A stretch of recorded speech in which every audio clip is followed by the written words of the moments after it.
नमस्कार दोस्तों, हरे कृष्णा, राधे राधे। आने वाली है बसंत पंचमी। बसंत पंचमी के दिन माता सरस्वती का विशेष आराधना किया जाता है। जिनके घर में भी स्टूडेंट्स है, जो भी पढ़ाई करते हैं, जो भी साधना करते हैं, संगीत चाहे कोई भी कला का, वो सरस्वती पूजा घर पर इस दिन जरूर करें। तो देखिए, सुबह सुबह स्नान आदि कर लीजिएगा और जहाँ पे पूजन करेंगे उस जगह को बहुत ही अच्छी तरह से तैयार कर लीजिए। चाहे तो पीला आसन बिछा लीजिए या पीला कलर का आप स्वस्तिक बना सकते हैं या आप रंगोली भी बना सकते हैं। उसके ऊपर एक चौकी या पाटा आप रख लीजिएगा और उसके ऊपर भी आपको एक पीला कपड़ा बिछाना है। माता सरस्वती की पूजा में पीला रंग का विशेष व्यवहार किया जाता है, इस बात का ध्यान रखें। सबसे पहले चावल से हम माता सरस्वती के लिए आसन लगाया है। यहाँ पे हमने कलश स्थापना करनी है तो कलश के लिए हमने आसन लगाया है। आप चाहे तो पीला चावल से एक अष्टदल कमल बना सकते हैं। भगवान गणेश जी के लिए हमने आसन लगाया है और इसके बाद जो दीपक स्थापना करेंगे उनके लिए आसन लगाया है। इस दिन आप अखंड दीपक के भी स्थापना कर सकते हैं, जो कि एक दिन पूरा प्रज्वलित रहेगी। अब माता सरस्वती का आपके पास फोटो या मूर्ति जो भी है, आप उनको जरूर विराजमान करें।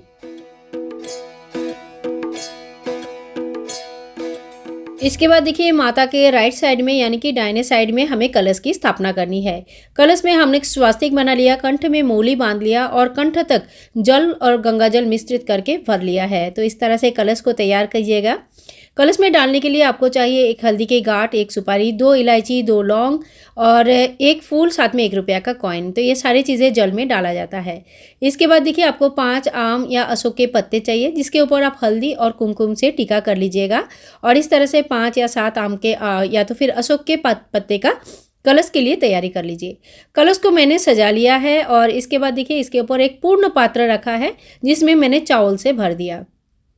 आप चाहे तो इस दिन पीला चावल से भर सकते हैं। इसके बाद देखिए, नारियल के बारे में आपको बता दूं, नारियल को किस तरह से रखा जाता है। यहाँ पे मैं आपको दिखा रही हूँ। देखिए, ये है आँख, ठीक है। नारियल के आँख यानी कि नारियल का फेस जो होता है ये इसी तरफ होता है और ये जो पतली वाली पार्ट है ये पूंछ होता है, यानी कि ये पीछे की तरफ होता है। जो नारियल का मुख होता है यानी कि जो फेस है वो हमारे तरफ होगा या तो फिर ऊपर की तरफ होगा। नारियल को पीला चुनरी से मैंने मोड़ लिया है और इसके ऊपर कलावा लपेट दिया है। सभी देवी देवताओं को आह्वान करते हुए नारियल का स्थापना किया है। हमारी कलश स्थापना संपूर्ण हुआ बसंत पंचमी के लिए। बसंत पंचमी में इसी तरह से कलश स्थापना किया जाता है। इसके बाद देखिए, भगवान गणेश जी की स्थापना हम करेंगे। कोई भी पूजा गणेश जी के बिना कैसे संभव है।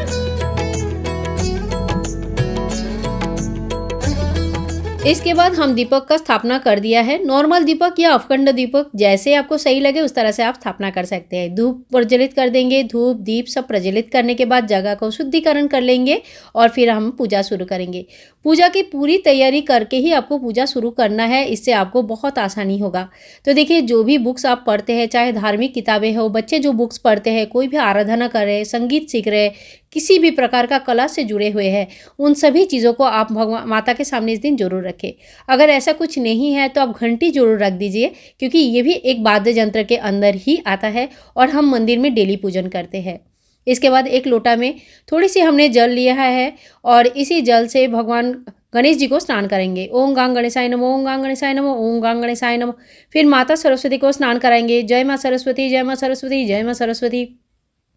इसके बाद देखिए, बुक को थोड़ी सी जल से हम स्नान के भाव करेंगे और कलश देवता में सभी भगवान का आह्वान करते हैं, इसलिए कलश देव भगवान को भी हम स्नान कराएंगे। जय सर्वदेव देवी नमो नमः।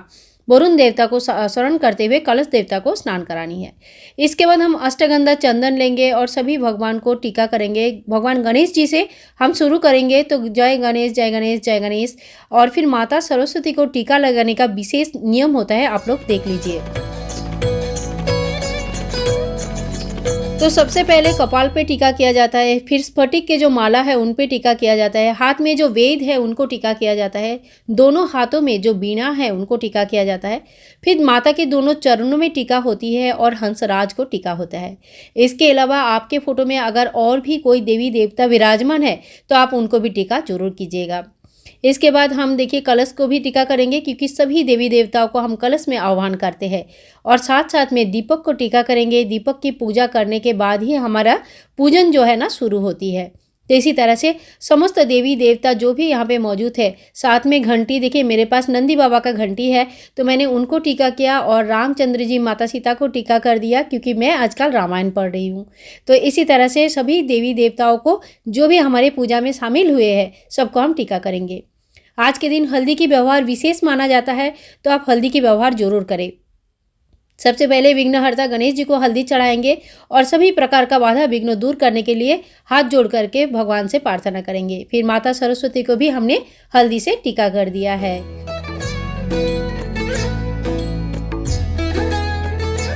इसके बाद हम गणेश जी को वस्त्र स्वरूप कलावा अर्पण कराएंगे। ओम वस्त्रम समर्पयामि। फिर अगर आपके पास जेनोय है तो जेनोय अर्पण करें।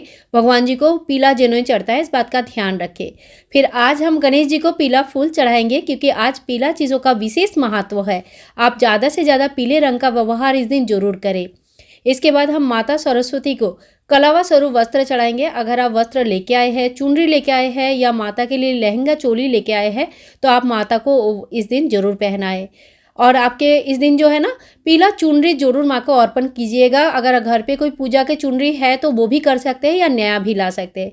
मैंने यहाँ पे माता को चुनरी अर्पण कर दिया है और बहुत ही अच्छी तरह से माँ के चरणों को सजा दिया है सफ़ेद फूलों की माला से। इस दिन फूलों के ज़्यादा से ज़्यादा व्यवहार किया जाता है। बसंत पंचमी की त्यौहार फूलों की त्यौहार के नाम से भी जाना जाता है। ज़्यादा से ज़्यादा सफ़ेद या पीला फूल का व्यवहार करें और सुगंधी फूलों का व्यवहार करें, बहुत अच्छा लगता है। आप चाहे तो रजनीगंधा का माला बनाकर भगवान को, माता को अर्पण कर सकते हैं। एक विशेष उपाय आप लोगों को बता रही हूँ, एक मोर पंख इस दिन माँ को जरूर दीजिएगा, माँ के चरणों में अर्पण कीजिएगा। और जो बच्चा भी अगर पढ़ाई नहीं कर रही है या थोड़ा सा जिद कर रहा है, उनके बुक्स में, किताब में या स्टडी टेबल में इस मोर पंख को बाद में रख दीजिएगा। इससे उनकी पढ़ाई में मन बढ़ता है, बहुत अच्छा उपाय है। फिर फलों का कोई भी भोग आप लगाइए। बेर का विशेष भोग लगाया जाता है। पीला और पीला फल, साथ साथ में हरा फल का विशेष भोग लगाया जाता है। बेर इस दिन जरूर चढ़ाइएगा। पीला चावल कहीं कहीं व्यवहार किया जाता है, यानी कि पीला चावल बनाकर भोग लगाया जाता है, खीर बनाया जाता है। जगह जगह पे अलग अलग नियम है, तो आपके यहाँ पे जो भी परंपरा है उस हिसाब से आप भोग लगाइएगा। भोग लगाने के बाद देखिए हमने 1 लोटा जल चढ़ाया है और जल आपको भोग लगाने के बाद जरूर चढ़ानी है, इस बात का विशेष ध्यान रखिए। इसके बाद देखिए माता को विशेष भोग लगाया जाता है। 1 पान के पत्ते में 1 बतासा, 1 सुपारी, 2 लौंग, 1 इलायची, थोड़ी सी मिठाई, अगर आपने कुछ लिया है तो मिठाई डाल के माँ को भोग जरूर लगाइए। 1 फूल आप जरूर रख दीजिएगा। तो ये एक विशेष भोग है जो बसंत पंचमी के दिन माता सरस्वती को अति अवश्य ही चढ़ाना चाहिए। अगर संभव है तो कम से कम 1 पान की पत्ता माँ को चढ़ाइए। फिर जो भी दक्षिणा आप देना चाहते हैं, दक्षिणा माँ को चढ़ा दीजिए। बाद में इसी से कुछ भी पेन, कॉपी, पेंसिल खरीद के आप छोटे बच्चों को दान कर सकते हैं। तो इसी तरह से जो ना बसंत पंचमी की दान होती है। अच्छा देखिए, आज से शुरू होता है होली का त्यौहार। ब्रजभूमि में 40 दिन की होली बसंत पंचमी के दिन से शुरू हो जाता है, रंग पंचमी के दिन तक। तो सबसे पहले भगवान को होली के जो ना अबीर चढ़ाया जाता है, गुलाल चढ़ाया जाता है। तो यहाँ पे मैंने फूलों में लगा के अबीर गुलाल चढ़ाया। लड्डू गोपाल के विशेष पूजा होती है। सबसे पहले जो आपने गुलाल चढ़ानी है वो लड्डू गोपाल जी को चढ़ानी है। तो इस बात का आप विशेष ध्यान रखिए। आप चाहे तो इस तरह से टीका भी कर सकते हैं। तो जैसे अपने मंदिर में पूजा कर लेंगे, उसमें उस समय आप लड्डू गोपाल जी को होली में गुलाल इत्यादि चढ़ा दीजिएगा। और फिर जब सरस्वती पूजा करेंगे, जैसे थोड़ी आराम से पूजा किया जाता है 9:30, 10, 11 बजे तक, तब अब यहाँ पे भी गुलाल चढ़ाइए।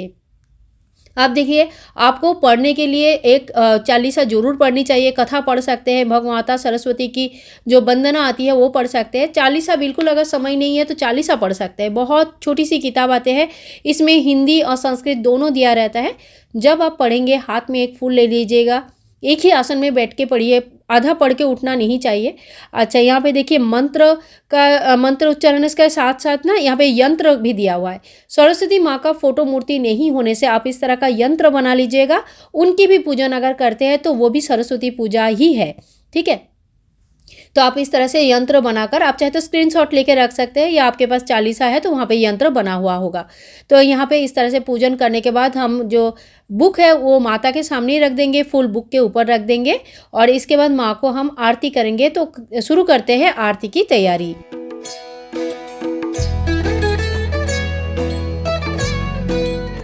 सबसे पहले हम भगवान गणेश जी को आरती दिखाएंगे। गणेश जी की आरती आती है तो अच्छी बात है, नहीं तो आरती के बुक पढ़ सकते हैं या आरती कहीं पर लगाकर सुन भी सकते हैं। उसके बाद माँ सरस्वती का आरती दिखाएंगे। आप लोग भी आरती ले लीजिए। हमारे परिवार के सभी लोग सुख समृद्धि से रहे, माता सरस्वती की कृपा हमेशा हमारे परिवार में रहे, ऐसे ही कल्पना करते हुए आप सभी को आरती दे रही हूँ, आप लोग भी ले लीजिएगा। और इसके बाद देखिए आचमन कर लेंगे, हाथ में जल लेके 3 बार आरती की तरफ घुमाएंगे और इसी तरह से आचमन किया जाता है। हाथ जोड़ करके आप पूजा में रही कमियों की वजह से क्षमा जरूर प्रार्थी हो जाइए और क्षमा प्रार्थना करना अति आवश्यक होता है।